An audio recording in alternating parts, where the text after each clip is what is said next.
Hello, ladies and gentlemen, and a very, very warm welcome to IFA 2022.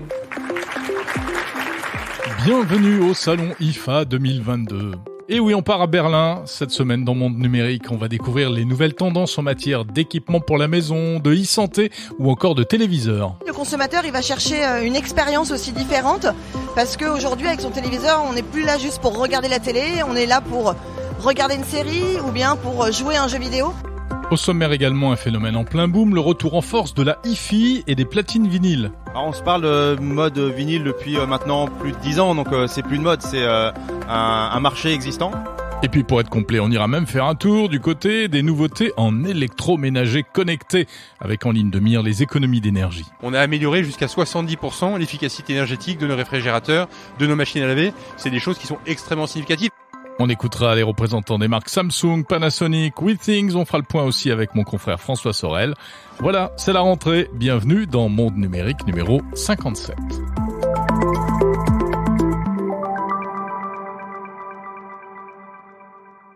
Je suis absolument ravi de vous retrouver pour ce nouvel épisode du podcast Monde Numérique. Monde Numérique, c'est chaque semaine, chaque week-end, 40 minutes d'actualité high-tech, d'interviews, de reportages consacrés aux innovations et aux grands événements du monde numérique.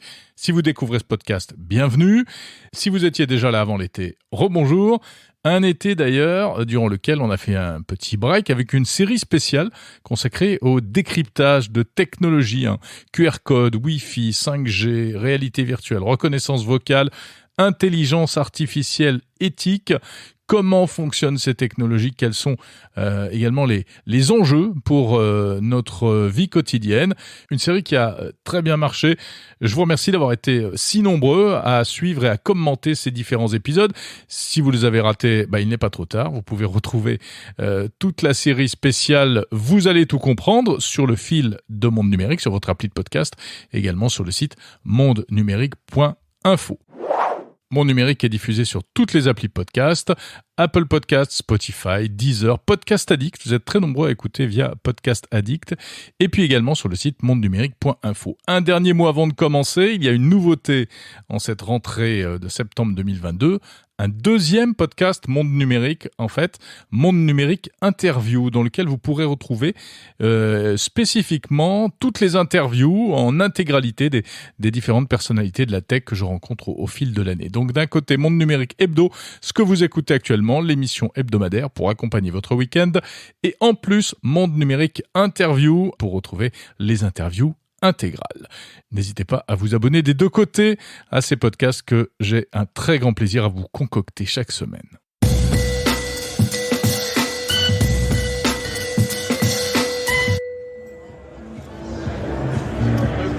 Arbeiten meist ein ungewohntes Feld. Berlin, parc des expositions de la capitale allemande, septembre 2022, c'est reparti pour l'un des plus vieux salons consacrés à l'innovation, le salon IFA. Ne me demandez pas ce que ça veut dire exactement. En tout cas, c'est une institution, l'IFA, car c'est un vrai salon professionnel et grand public à la fois. Chaque année, on y croise aussi bien des industriels que des familles, des collégiens, etc. Il y a même des émissions à la télé allemande consacrées à l'IFA. Et on peut retrouver dans les allées les présentateurs vedettes des chaînes de télévision allemandes. C'est un salon donc consacré aux produits électroniques de loisirs et aux équipements pour la maison, plus encore qu'au CES de Las Vegas peut-être, où il y a toujours un peu de science-fiction à Las Vegas. Eh bien, à l'IFA, au contraire, on a les pieds sur terre. C'est l'occasion de découvrir ce qui sortira vraiment dans les magasins dans les mois à venir. Alors en 2020, le salon avait été très allégé en raison évidemment de la crise sanitaire.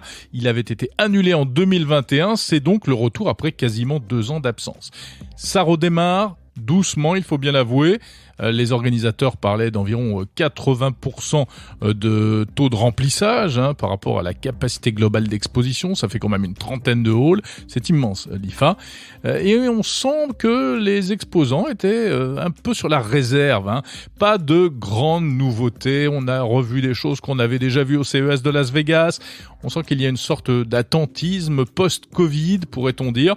La reprise économique semble encore incertaine et du coup, les constructeurs sont méfiants. Cela dit, c'est cohérent également avec un message très fort, très présent cette année, c'est celui de la question environnementale. Réduire l'empreinte carbone, c'est le credo de nombreuses marques qui affichent un certain nombre d'efforts qui promettent de réduire la consommation énergétique, le bilan carbone des produits high-tech. Et du coup, cette espèce de sobriété à l'IFA est assez cohérente avec la fin de l'abondance, comme on dit. Donc, pour résumer, l'IFA 2022, c'était connectivité, malgré tout, tous azimuts, durabilité également, on va en parler, et puis bien sûr, les valeurs sûres de la technologie, mobilité, e-santé, etc., etc.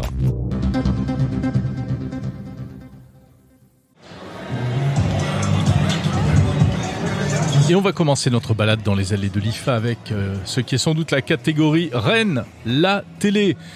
C'est là, en effet, dans ce salon qu'on a pu voir dans le passé, les premiers écrans plats, les premiers écrans de très grande taille.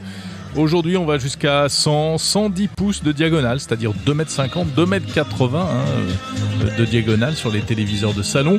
Les fabricants sortent les muscles traditionnellement dans ce genre de foire d'exposition, avec des discours très marketing évidemment pour vanter les qualités de leurs produits. C'est toujours la bataille des technologies, notamment entre l'OLED, côté LG principalement, et le micro-LED, côté Samsung. Alors que nous préparent ces constructeurs ? J'ai rencontré Maureen Henry, responsable de la gamme TV Premium chez Samsung. Le micro-LED, c'est en fait l'alliance du meilleur finalement des technologies qui existent sur le marché. C'est tout ce qu'il y a dans le QLED, c'est-à-dire les quantum dots, les matériaux inorganiques, le fait d'aller sur une colorimétrie qui est importante, et puis l'OLED avec ces fameuses LED auto-émissives qui font que le télé en termes de contraste, on va aller vraiment sur des contrastes hyper profonds. Donc c'est finalement l'association avec des LED qui sont microscopiques, donc qui sont 99 fois plus petites que des LED classiques, et qui font que tous ces petits modules, parce que tu sais que micro-LED, ce sont plein de petits modules qui sont assemblés. Dans un modèle, par exemple, 110 pouces, on a plus de 189 modules. Et ces petits modules, l'idée, c'est, dans le futur, c'est que finalement, on pourra décider de la taille qu'on veut en assemblant ces modules pour un téléviseur qui sera le plus modulaire possible. Donc ça, c'est vraiment pour nous la technologie du futur. On n'en est pas encore là, malgré tout. On n'en est pas encore, mais en tout cas, aujourd'hui, à l'IFA, on présente plusieurs modèles, plusieurs tailles en tout cas de modèles. Ça va jusqu'au 110 pouces, voire même plus. Et aujourd'hui, on a des modèles plus petits avec des 75 pouces qui vont arriver sur le marché en fin d'année. En termes de taille d'écran, qu'est-ce que les gens demandent aujourd'hui ? Alors aujourd'hui, évidemment, la première chose, c'est ils demandent d'abord le critère d'achat numéro 1, c'est la qualité d'image, donc ça reste important. En termes de taille, oui, c'est le deuxième critère. Aujourd'hui, on voit dans le panel de marché, les gens ont envie de s'équiper avec des modèles plus grands parce que ils ont envie d'avoir une expérience plus immersive. Aujourd'hui, chez Samsung, on a des tailles d'écran qui vont du 32 pouces jusqu'au 85 pouces, voire 110 pouces avec le micro-LED. Donc, on est sur une variété de tailles d'écran la plus large possible, encore une fois, pour couvrir un besoin.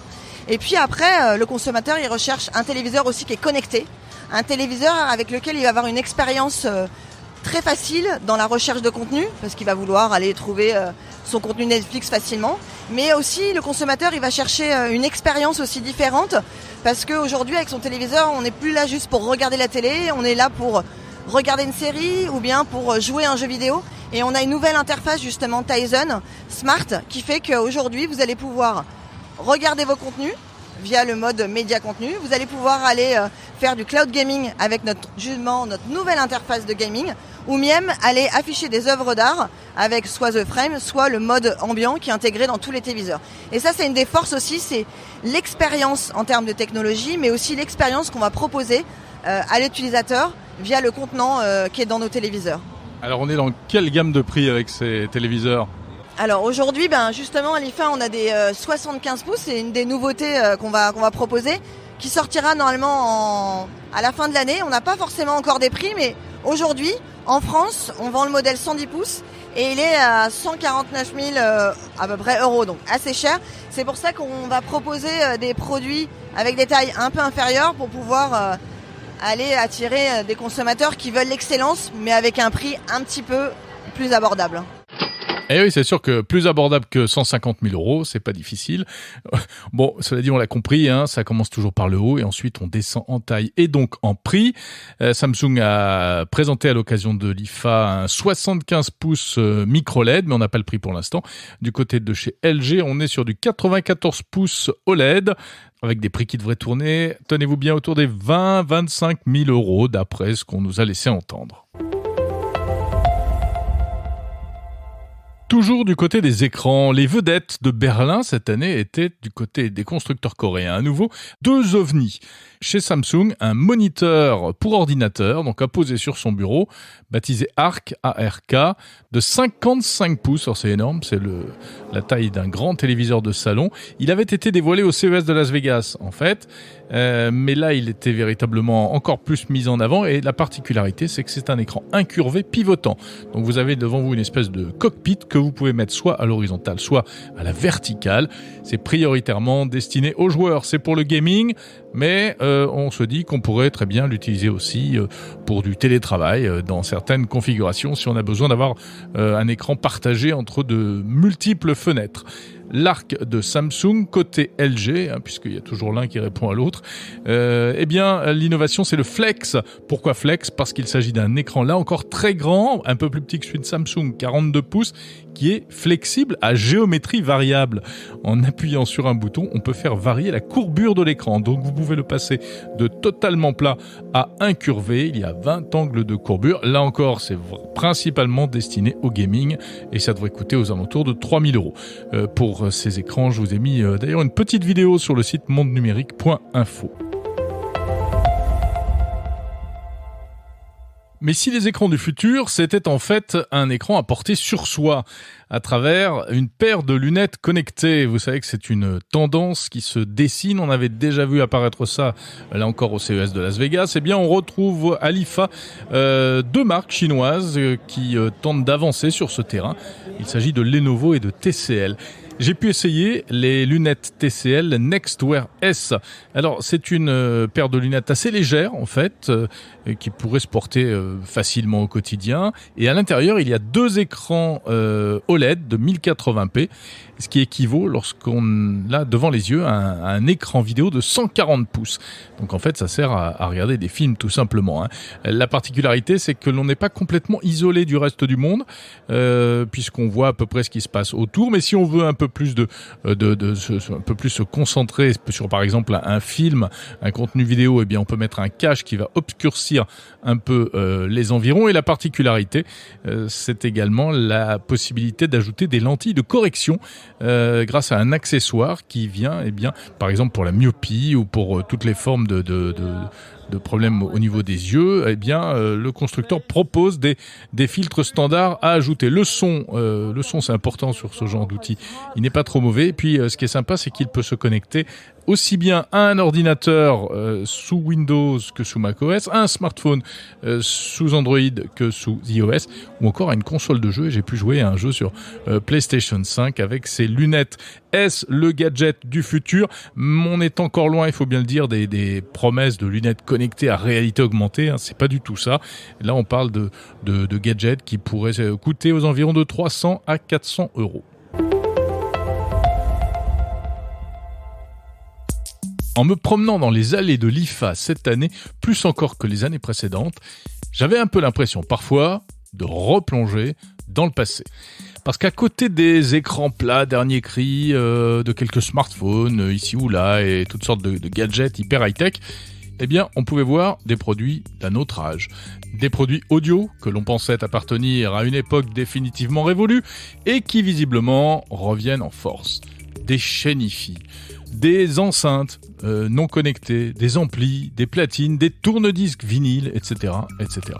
Avec des marques que, personnellement, je connaissais quand je fréquentais les salons de hi-fi et de vidéo lorsque j'avais 20 ans, comme Kenwood, du Marantz, Harman Kardon ou encore Technics. Technics, par exemple, c'était vraiment une référence en matière de platine vinyle, avec notamment une icône que vous avez peut-être connue, la platine SL1200. Elle avait été créée il y a 50 ans. Eh bien, et elle avait disparu, mais elle revient, la SL1200, car la marque Technics, qui est une filiale de Panasonic, a eu la bonne idée de la relancer comme nous l'explique Christian Debrosse de Panasonic France. Donc on est sur un produit plutôt haut de gamme, aux alentours de 1 000 € pièce, mais qui sera à la fois destiné à une écoute de salon de haute qualité et également de mix dans les clubs, puisque c'est un appareil, enfin une platine qui pèse 12 kg avec beaucoup de mécanique de très haute qualité et qui est extrêmement résistante. Donc même dans un club à être malmené pour du mix, c'est des appareils qui sont qui durent dans le temps. Oui, c'était utilisé dans les radios libres aussi à l'époque, dans les années 80. 1 000 €, c'est quand même cher. Ça coûtait pas si cher à l'époque, une platine Technics. Alors c'est cher, mais il faut savoir que Technics avait disparu, a été relancé en 2014 donc, et donc on est parti d'une copie blanche pour faire ces platines en changeant à la fois le moteur, le châssis, les composants. Donc on a gardé l'esprit de la platine puisque le design est le même, mais à l'intérieur tout a changé et donc forcément il y a des coûts de production et de recherche et développement qui font augmenter le prix. Il faut savoir aussi que le marché d'occasion avait explosé et on se retrouvait avec des platines d'époque qui avaient 20 ou 30 ans à plus de 2 000 €. Donc forcément on relativise un peu le prix également. Mais on est d'accord, c'est plutôt des produits haut de gamme, clairement. En plus, ce sont des produits qui sont vendus sans la tête de lecture, avec la pointe, il faut acheter en plus. Alors exactement, puisque c'est un élément extrêmement important sur une platine vinyle. Ça donne la coloration du son, mais également le confort d'utilisation, notamment pour les DJ. Et donc en proposant une platine sans la pointe, on permet à l'utilisateur de vraiment choisir et de customiser sa platine en fonction de ses besoins, de ses goûts musicaux, et on ne lui impose pas une signature sonore. Il y a un vrai engouement au-delà de l'effet de mode pour les platines vinyles. Alors on se parle de mode vinyle depuis maintenant plus de 10 ans, donc c'est plus une mode, c'est un marché existant. La valeur du marché a dépassé depuis quelques années la valeur du CD, donc c'est vraiment une tendance de fond et une demande du consommateur.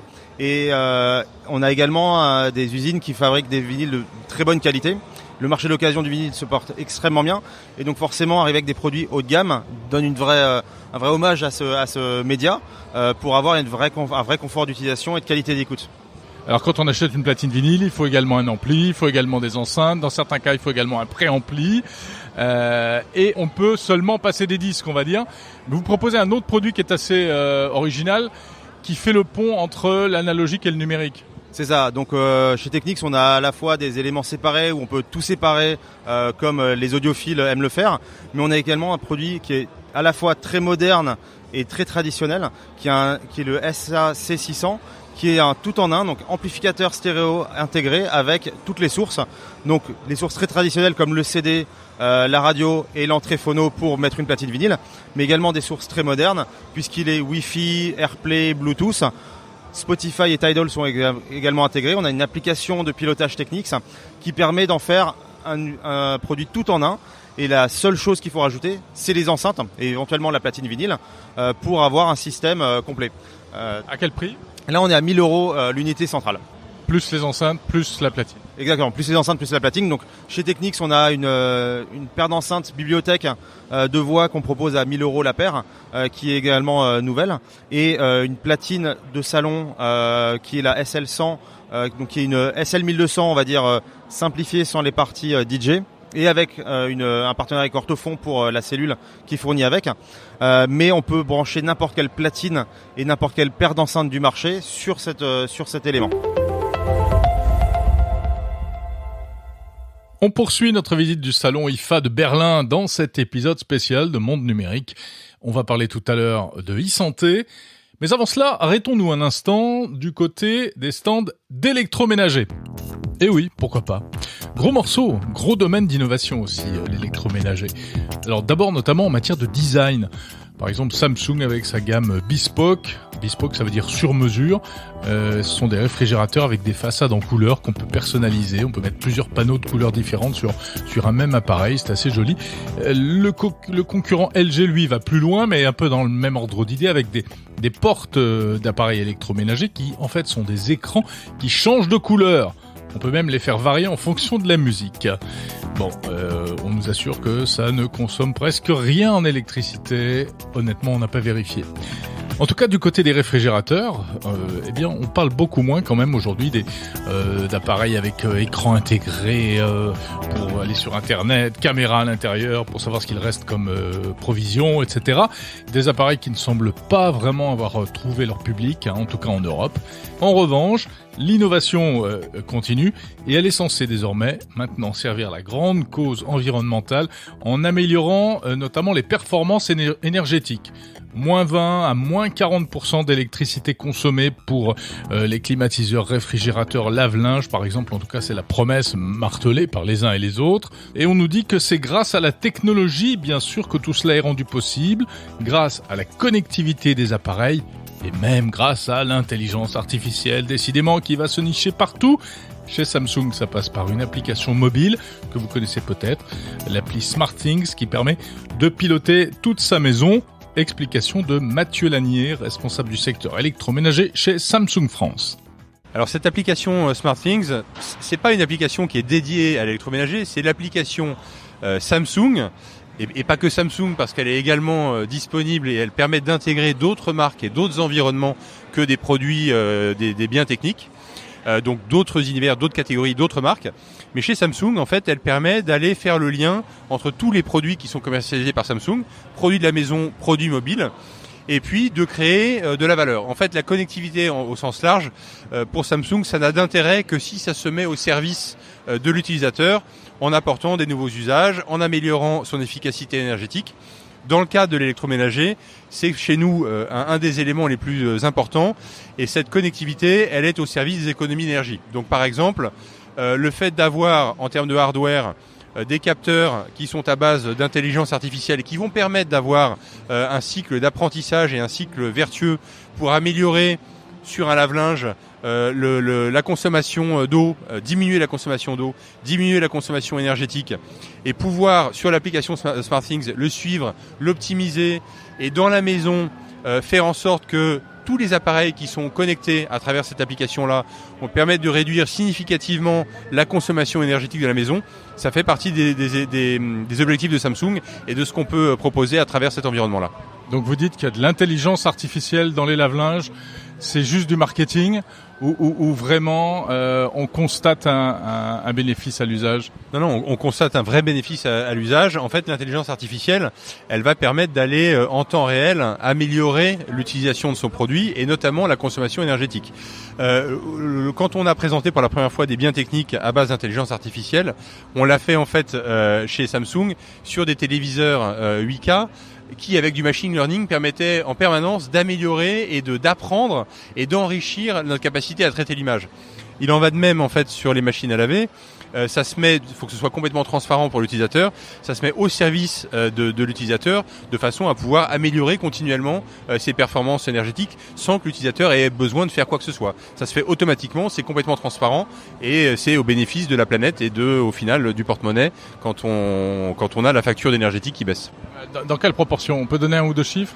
Ça dépend des produits, mais sur certains produits, on va aller jusqu'à moins 30, moins 40% d'efficacité énergétique supplémentaire, ce qui est extrêmement significatif. Quand on regarde en arrière, il y a quelques années à l'IFA, quand on venait sur des salons, des produits qu'on commercialisait encore il y a 7-8 ans, on a amélioré jusqu'à 70% l'efficacité énergétique de nos réfrigérateurs, de nos machines à laver. C'est des choses qui sont extrêmement significatives. Et en fait, c'est pas des chiffres sur lesquels on communique forcément, mais d'année en année, la technologie, elle s'est mise au service de ce facteur-là.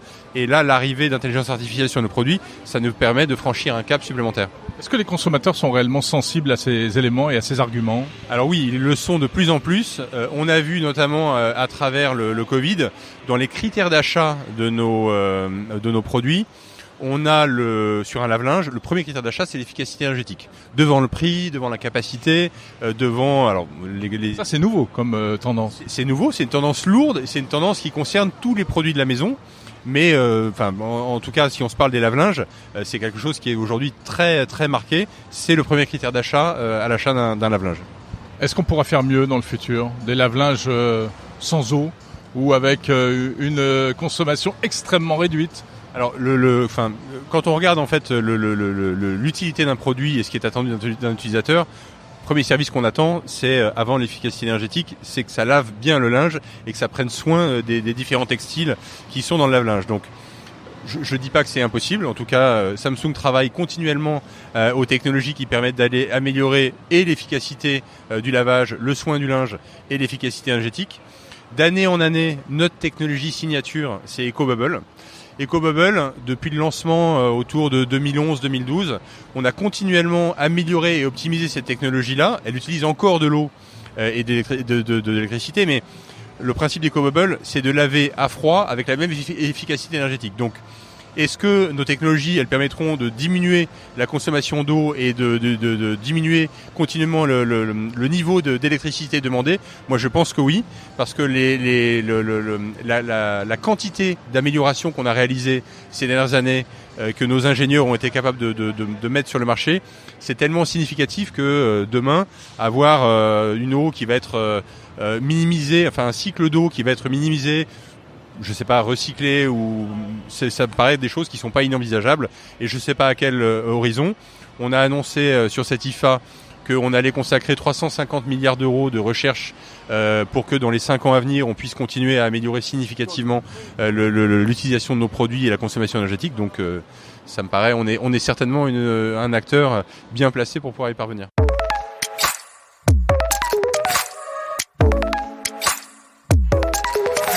Bon, voilà pour la promesse des constructeurs.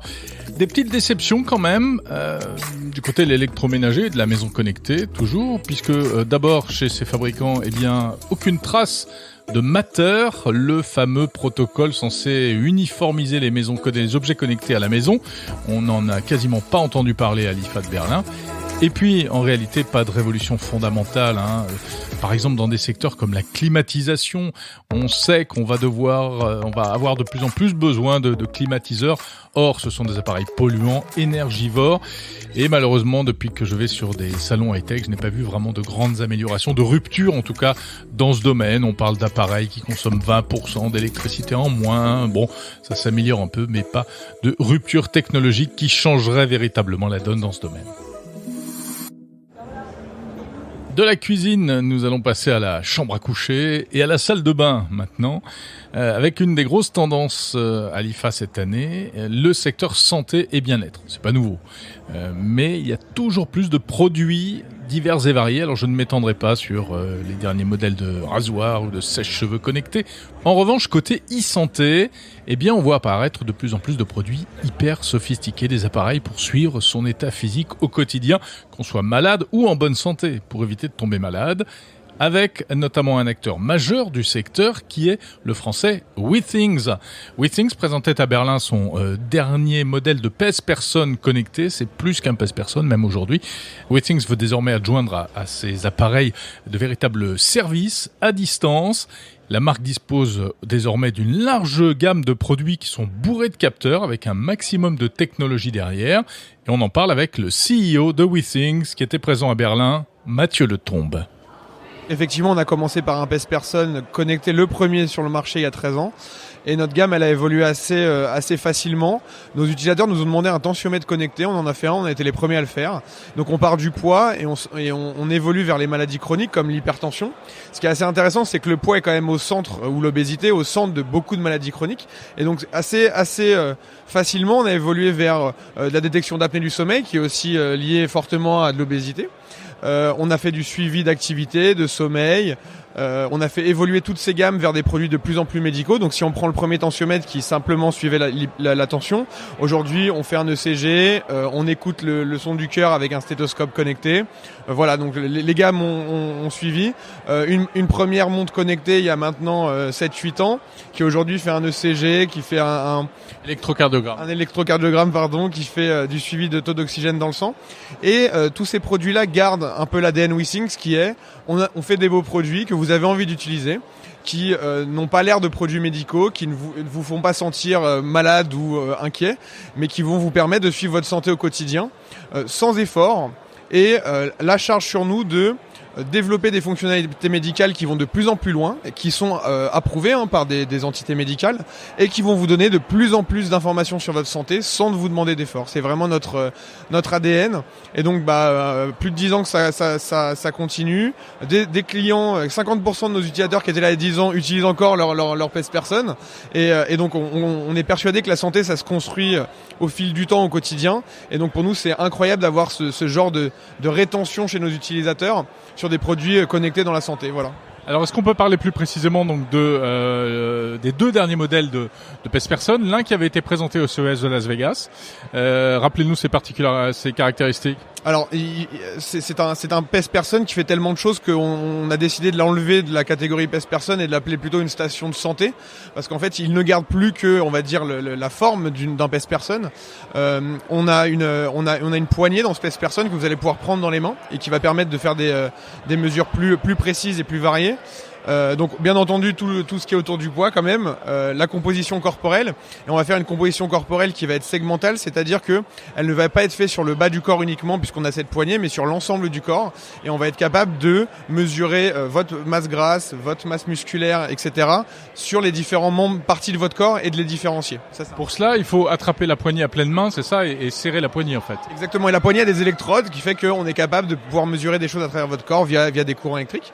Le deuxième point, très médical, on fait un électrocardiogramme 6 voies. Donc une montre connectée, c'est une voie, on voit qu'une seule dérivation, qu'un seul signal électrique de votre cœur. Là, on en voit 6 différents en parallèle, puisqu'on a plus d'électrodes. Sachant qu'un cardiologue a 12 voies. Donc on se rapproche de plus en plus de la définition et du détail qu'un cardiologue peut obtenir. Toujours la vitesse d'onde de pouls, qui est un indicateur, un des meilleurs indicateurs de santé cardiovasculaire. Globalement, ce qu'on fait, c'est qu'on mesure la capacité de votre système, de l'artère de votre corps à propager une onde de pouls. Plus elle est rapide, plus votre système va être encrassé. Donc c'est bien d'avoir un système assez flexible, des artères assez flexibles. Et tout ce qui est cholestérol, tabac, hypertension, stress, nutrition peut avoir un impact dessus. Et donc aujourd'hui, ce n'est pas simplement une mesure qu'on donne une fois, c'est des tendances, et on est capable d'améliorer sa vitesse d'onde de pouls avec des nouveaux comportements, de la nutrition, d'un meilleur sommeil, etc. Donc on parlera à peu près après de notre service. Et dernier point, on a intégré une technologie d'une entreprise qu'on a achetée en janvier de cette année, qui s'appelle Impeto Medical, qui a développé une technologie. On envoie un petit courant dans votre pied pour activer vos nerfs du pied.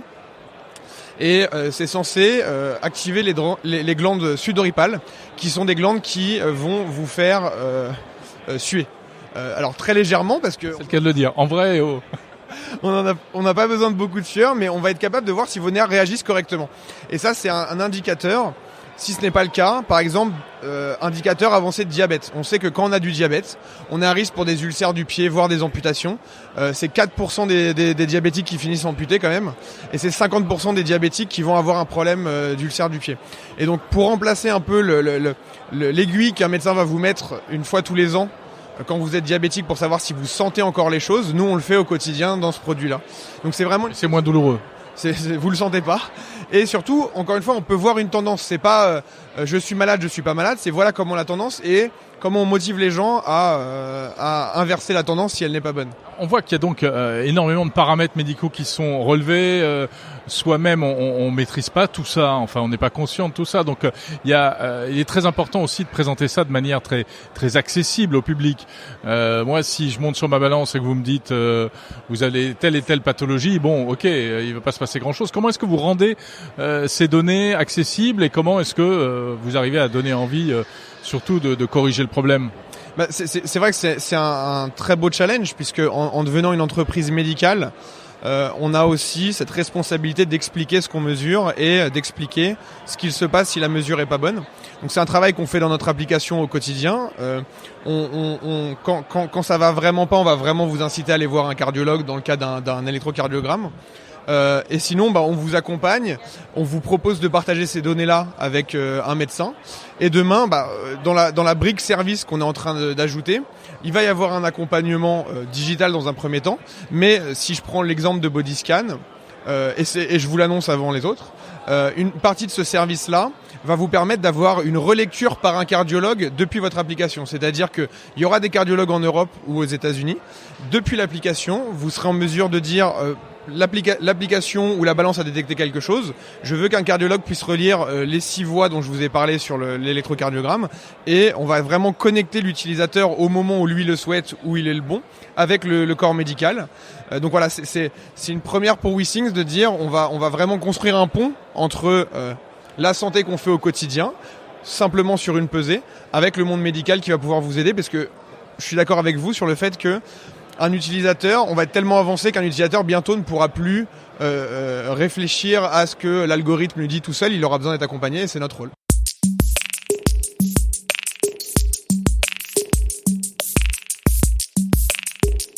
Je ne voudrais pas terminer cette visite de l'IFA de Berlin sans signaler ce qui est sans doute le produit le plus what the fuck, comme on dit, de cette édition 2022, puisqu'il s'agit, tenez-vous bien, d'une boîte à chaussures connectée.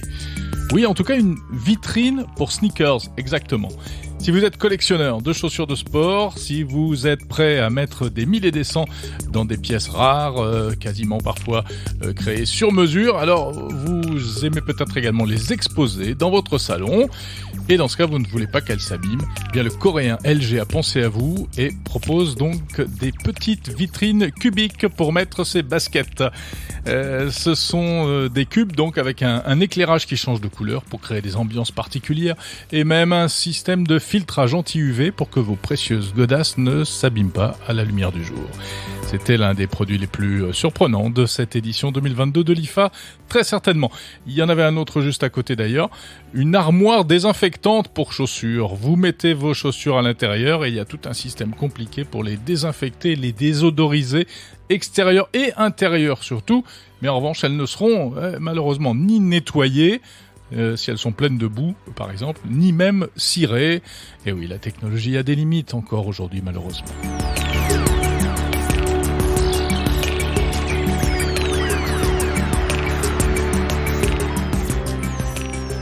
Bon, que retenir de tout ça? Vous le voyez, il y avait de l'utile et du futile à l'IFA de Berlin cette année.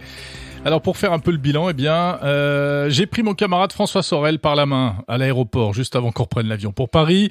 François, vous le connaissez, il est journaliste tech comme moi, présentateur de l'émission Tech & Co sur BFM Business et j'anime avec lui différentes émissions sur la chaîne Tech & Co. Donc on s'est mis dans un coin pour essayer de tirer le bilan de cette IFA 2022 et je lui ai demandé tout d'abord ce qu'il ressentait à l'issue de l'événement. Un peu rassuré quand même parce que c'est vrai qu'on se posait beaucoup de questions avant de venir ici. Est-ce que les constructeurs allaient être au rendez-vous? Est-ce que les visiteurs allaient être au rendez-vous?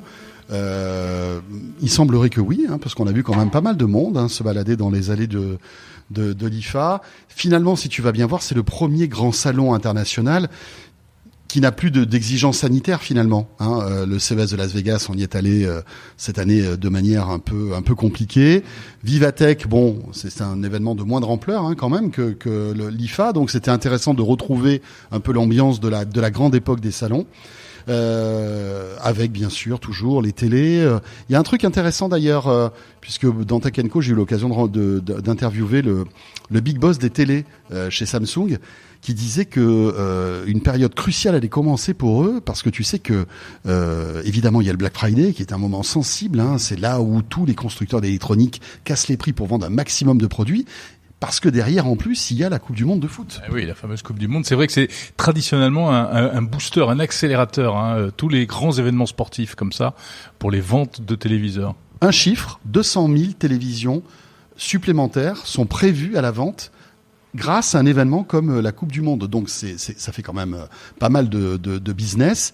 Et donc voilà, c'est intéressant de voir que tout le monde commence à se préparer, avec quand même aussi une petite inquiétude, parce qu'on vit une période un peu troublée, le pouvoir d'achat des consommateurs qui est en baisse, il y a l'inflation, il y a cette incertitude aussi. Voilà, est-ce que c'est le moment d'acheter une télé alors que tu vois que le prix de l'électricité et de l'essence explose? Donc il y a toutes ces questions-là. On sent que voilà, chez Samsung, des Sony, etc., Il y a un certain attentisme quand même. En plus, ils sortent d'une période où ils ont vendu plus que prévu. Parce que pendant le Covid, les gens étant chez eux avec les confinements, etc., on sait que ça, au contraire, ça a fait les affaires des fabricants de télé. Hein. Tout à fait. L'année 2021 a été une année exceptionnelle. Le début de l'année 2022 n'a pas été très bon, ce qui fait que il semblerait qu'il y ait pas mal de télé en stock. Et ça, entre toi et moi, je pense que ça peut être l'occasion de faire de très très bonnes affaires si vous devez changer de télé. Entre le Black Friday, les promos, les surstocks des constructeurs, je pense que ça va être tout doit disparaître, on va casser les prix, les gars. Alors malgré tout, on sent qu'on est, on a l'impression qu'il y a un peu moins de forcing de la part de ces grandes marques pour une espèce de surconsommation. La surconsommation n'a plus trop la cote quand même. Je pense que oui, il y a une certaine humilité. La tech, si tu veux, pour faire briller, pour être très spectaculaire. Le côté show. C'est pas le bon moment en plus. Tu vois, on sent que aujourd'hui on se reconcentre et on se recentre sur des choses peut-être plus essentielles, plus évidentes et c'est vrai que là, on a senti quand même les constructeurs assez discrets en termes d'innovation. Alors il y a toujours d'immenses télés, il y a toujours, mais c'était peut-être moins ostentatoire, je trouve. Je sais pas ce que t'en penses. Oui, c'est vraiment la question que j'avais envie de te poser. Est-ce que finalement c'est pas un IFA un petit peu, sur la réserve, avec un peu moins de prétention, un peu moins d'arrogance de la part des fabricants? Mais je pense que tu sais, ces salons sont un peu des éponges de notre société finalement. Et tu le vois, on a assisté à la conf de Samsung, combien de fois ont été distillés ces messages, économie d'énergie, économie d'eau, on est une entreprise écologiquement responsable, on est là pour œuvrer pour l'environnement, etc. Alors c'était toujours, ce greenwashing, on l'a connu, mais là, il y a une accélération et tu te rends compte que ces salons et tous ces constructeurs sont obligés de suivre les tendances. Et comme on est dans une situation, dans une ambiance un peu incertaine, je pense qu'il ménage un peu tout le monde. Bon, alors ça c'est l'IFA. Le prochain rendez-vous, enfin le grand rendez-vous, ce sera évidemment le CES de Las Vegas en janvier. Comment tu vois ça ? Écoute, alors là, c'est une bonne question. Je pense que ça va être un grand CES parce que ça sera déjà un CES libéré si tout va bien, si on n'a pas de reprise d'épidémie. Ça sera un CES libéré de toute contrainte sanitaire. Hein. Rappelle-toi, l'année dernière, en janvier, c'était hard quand même. Hein. Pour tous ceux qui nous suivent, on a failli ne pas y aller à ce CES. Donc là, on avait même peur de pas pouvoir reprendre l'avion si les tests étaient pas négatifs, etc. C'était un CES hyper stressant. Donc là, on va se retrouver avec un CES avec toutes les portes ouvertes. E-santé, mobilité, c'est visiblement les thématiques qui vont ressortir. Mais j'ai envie de te dire, avant de ça, il y a quand même l'événement Apple la semaine prochaine. Et en fait, il y a plein d'interrogations. Bon, au-delà des iPhones, etc. Est-ce que Apple va essayer de contenir les prix ? Est-ce qu'ils vont augmenter les prix des iPhones avec tout ce qu'on sait sur l'explosion des pièces détachées, des semi-conducteurs, etc., etc. Donc rien que ça déjà, ça va être un moment important. Tu sais que Apple fait le là dans le domaine de la tech. Et ce rendez-vous-là est très important. Ça va être intéressant de suivre ça au niveau stratégique aussi. Et évidemment, cette keynote, on la suivra sur Tech & Co. Nous serons ensemble, face caméra, face micro, pour la faire vivre à tous ceux qui nous suivent. Merci beaucoup, François. Mais de rien. Et écoute, il me tarde de m'écouter dans Monde Numérique, comme chaque semaine. Et j'étais ravi de t'accueillir dans Monde Numérique.